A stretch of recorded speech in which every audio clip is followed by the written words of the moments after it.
Dober dan iz ljubljanskega studia 136. To so vesti. Prejšnji teden je stavkal javni sektor. Štrajk so najbolj občutili na mejnih prehodih, med drugim tudi naša Elena.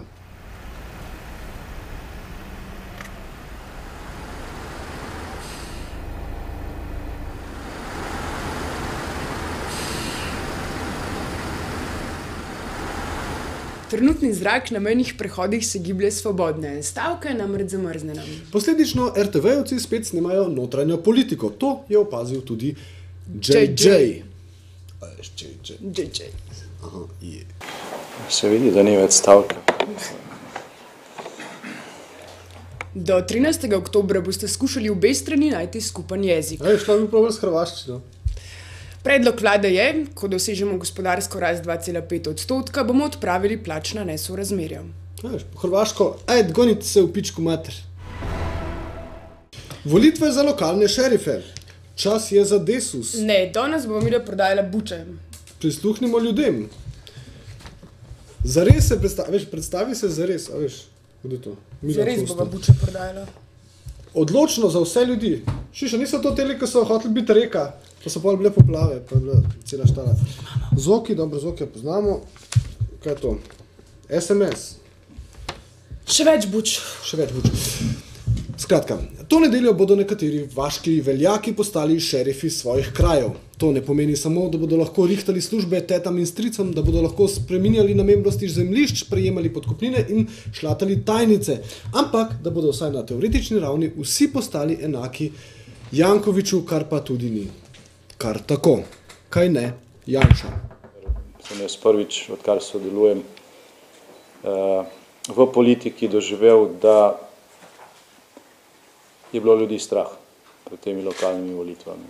Sam sem bil na stojnici, kjer so se recimo zbirali podpisi za referendum o prostorskem načrtu v Ljubljani. Prihajali so ljudje, ki so rekli, da je dejansko škandal to, kar se dogaja s tem prostorskim načrtom, vendar so se bali podpisati.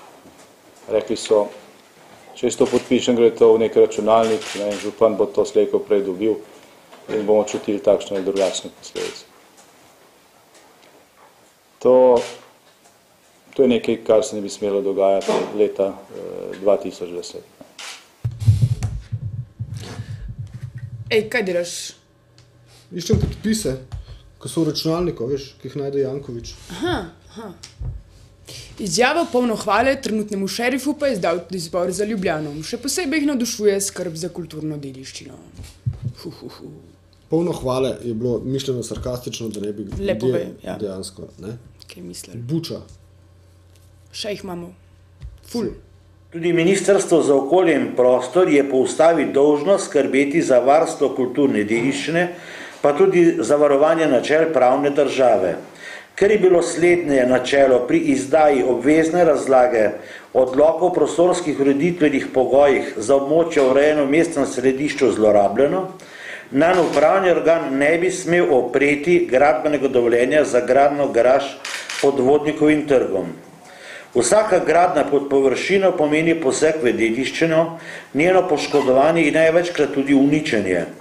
Arheološke izkopavanja mestnega jedra so zaradi globoke, zapletene in nepredvidljive stratigrafije ter nepredvidljive količine in kakovosti ostankov zapletena in draga. Da ne bomo v nedeljo prodali samo buč, lahko počnemo tudi kaj bolj koristnega. V nedeljo 10. lahko po 10. uri, ko greste na volišče, se pravi prej, zjutraj takoj po maši, jutranji, lahko počnete tudi kaj bolj koristnega. Sledi video. 10. oktobra 2010 bo na desetine ljudi prispevalo svoj pogled in svoje moči k največjemu projektu. Kaj se zgodi v enem dnevu? Rojstvo. Življenje. Smrt. Na desetine zgodb bo dobilo novo poglavje. Skupaj bomo ustvarili največjo knjižnico posnetkov enega dneva v zgodovini. Kaj vas navdihuje? Kaj želite deliti z drugimi? Kaj bi spremenili v svojem okolju?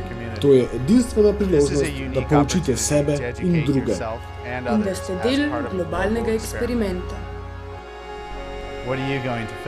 Kaj boš pa ti počel na tok 10? Policiji je uspel veliki catch.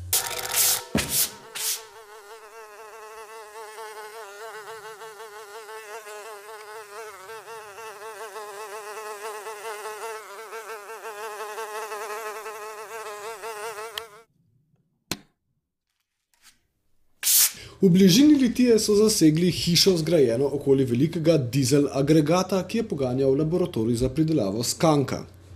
To pa res veliki catch, ujameš hišo. Pri hišni preiskavi stanovanjske hiše v okolici Litije je bil odkrit večji laboratorij v izmeri 250 kvadratnih metrov, namenjen za gojenje prepovedane droge, konoplja rastline, tako imenovanega skanka. V samem laboratoriju pa je bilo najdenih 608 sadik prepovedane droge konoplja rastline.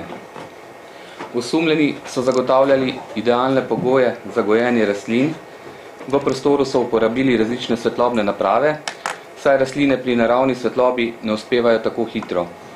V prostoru se je zagotavljala potrebna temperatura, vlažnost prostora in zemlje, v kateri so uspevali rastline. Laboratorij je imel izdelan prezračevalni sistem za dovajanje svežega zraka, kot tudi za odvajanje tako zraka, kot tudi vonja. Vse je potekalo skozi filtre s pomočjo ventilatorjev. Za rast rastlin so uporabljali umetna gnojila, izdelan je bil namakalni sistem, za zagotavljanje zadostne količine električne energije za obratovanje laboratorija so uporabljali dizelski agregat. Ej, a tole je nov format dela? Ne, to se Pusto Janković bo kupil v naslednjem mandatu. Pusto. Ko smo že pri osmrtnicah, zapustila nas je Milka Planinc, kar je tako izkoristil nesojeni veliki vodja. Vlada ob tem najavlja tudi restriktivne ukrepe, ki smo jih Slovenci nazadnje doživeli v 80-ih letih v času Milke Planinc, nekdanje predsednice jugoslovanske vlade, zamrznitev plač, pokojnin, otroških dodatkov. Ko smo že pri otroških dodatkih. Ta teden poteka Teden otroka, projekt Zveze prijateljev mladine Slovenije, ki se začne vsak prvi ponedeljek v mesecu oktobru in traja 7 dni. Kot vsak pošten teden. V Tednu otroka se organizirajo različni prostočasni in razvedrilni programi za otroke v vseh večjih krajih po Sloveniji. V javnost pa se preko medijev posredujejo sporočila otrok, ki jih pripravi ZPMS na podlagi sklepov Nacionalnega otroškega parlamenta in povzetko ugotovitev iz analize klicev na TOM, telefon otrok in mladostnikov. 080-1234. Teden otroka je v bistvu nastal iz dneva otroka, ki so ga pred 60 leti Združeni narodi predlagali svojim članicam, da bi pač prvi ponedeljek v oktobru posvetili otrokom. V tedanji državi je bilo toliko odprtih vprašanj, ki smo jih na ta dan otroka odprli, da smo celotne aktivnosti razširili na cel teden in to je tudi samostojna Slovenija ohranila. In še to, imamo pa tudi Svetovni dan otroka, ki je 20. novembra na dan sprejetja konvencije o otrokovih pravicah. Letošnji Teden otroka poteka pod naslovom Mediji za bogatejše otroštvo. Predsednik Zveze prijateljev mladine, Franc Hočevar. Naslov tega tedna izhaja iz odločitve otrok in mladine na letošnjem otroškem parlamentu. Oni so ogorčeni in razočarani nad informacijami, ki jih dobivajo, iz njih marsikaj sklepajo in kakor sem jih v razpravi poslušal, jim to ni najboljša popotnica za razmislek in življenje. Zato smo ta teden otroka tudi posvetili vprašanjem medijev in družbe, kajti tukaj otroci to enačijo, kakor mediji sporočajo, taka družba je, kot refleksija ali kot posledica in to je pravzaprav potencialni okvir, v katerem se njihova misel razvija in utrjuje, kar je še bolj vprašanje, ali to z pozitivnim efektom ali ne. Skratka, izhajamo iz njihovih mislih njihovih priporočil in to je bistvena poanta tega tedna. Kulturac. Danes se začenja festival Mesto žensk. Imajo pa tudi zelo dober intro oziroma promo, če si ga videl. Čestitam. Letošnji transdisciplinarni festival Mesto žensk, ki nastaja v organizaciji Društva za promocijo žensk v kulturi, bo doživel že 16. izdajo. Prečil bo v bistvu časovne koordinate, ki smo se jih zastavili kot tematsko vodilo in povzeli le-to po istoimenski knjigi Hannah Arendt, velike politične filozofinje minulega stoletja, in sicer govorimo o knjigi Med preteklostjo in prihodnostjo. Tu me mets des raclés avec le jean baissé. J'adore en aparté. Je prends mon pied. Quel âge? On ne sait pas, ce n'est qu'un nuage de barbe à papa. Prejšnji vikend je potekal festival slovenskega filma.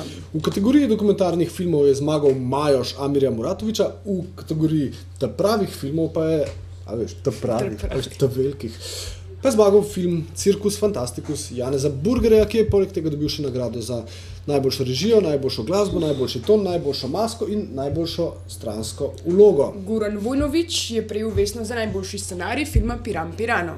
Vesno za glavno žensko vlogo je prejela Nina Ivanišin, prav tako za Piran Pirano. Za glavno moško pa Jurij Zrnec in Gojmir Lešnja Gojc. Prvo mislim, da je zelo pomembno, da je Goran napravil en fantastičen film Piran Pirano, ki odpira in postavlja na svoje mesto zgodovino. In bom rekel, to razseljenost definira na nov, bom rekel, neobremenjen način generacije, ki danes lahko bi rekel živi to razseljenost. Ker pa se je lastna hvala podmizovala, naj naslednjo napoved prebere Buča.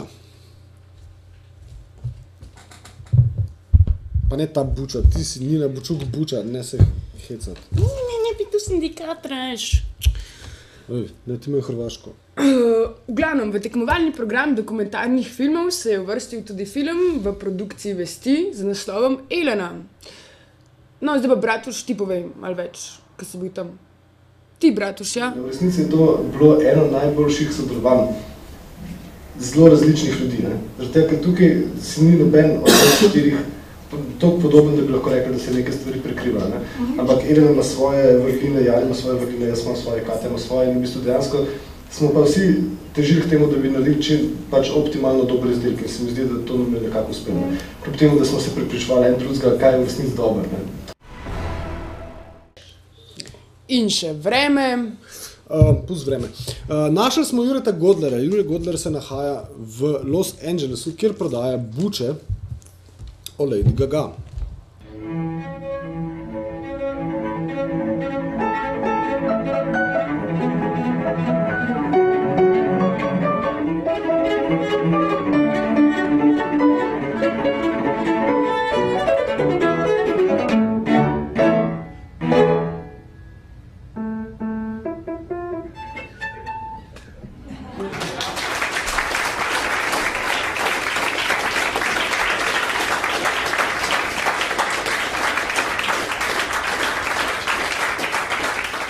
Iz ljubljanskega studia 136. Ne nasedete bučam, ki jih slišite na cesti in ki jih preberete na cesti. To so bile vesti.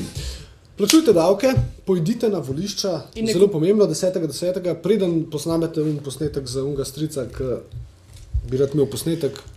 Pa ne kupujte buč, ne nasedite bučam, ker jih je zadnje čase preveč. Plačujte davke. Volite tiste ljudi, ki pač obljubljajo več davkov za več. To so laži, buče so to. Buče so to. Buče so to. Prekinila si to, ker sem jaz hotel reči, da je zdaj četrtletni davk za DOO-je. To so buče. Četrtletni davk za DOO-je. Nasvidenje. Plačujte davke. Res jih plačujte.